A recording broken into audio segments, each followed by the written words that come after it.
While her owner was away, Lisa secretly picked up an apple to eat. A wild impulse surged within her, but this was only a thought in her mind. She did not act on it. She threw the apple into the trash. Not only that, because her owner was about to leave on a long trip, she needed to throw away all the food. Yet, she hadn't eaten anything all day. Eventually, she fainted from hunger. Lisa had endured an unhappy marriage. Her husband was a long-term alcoholic who perpetrated domestic violence. One early morning, drunk again, he punched and shattered a wooden board. Lisa thought his fist was about to hit her face next. This time, Lisa hesitated no longer. Seizing the moment while her husband slept soundly, she fled the home with her daughter. The sound of the car starting woke her husband. He darted in front of the car, blocking her path. But Lisa was resolute and unyielding this time. In the end, he failed to stop her. However, escaping was one thing. Surviving was another, far harder challenge. The car soon ran out of gas, and her wallet held barely over $10. Lisa could only afford about $6 worth of gas. The remaining money was nowhere near enough for food or lodging. Lisa had no choice but to turn to a friend for help.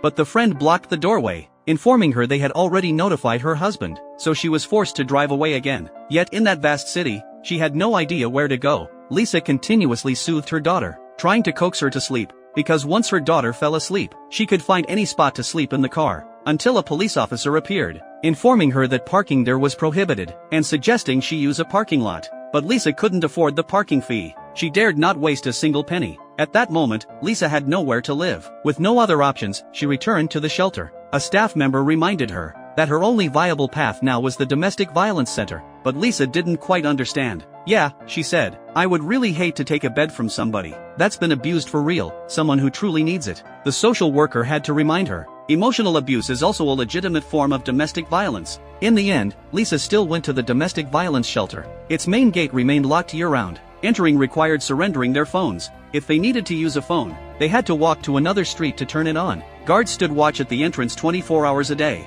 preventing potential troublemakers from causing incidents. Looking at the bright, welcoming rooms, Lisa found the conditions here hard to believe. But just then, her daughter burst into tears. They had been away from home for far too long.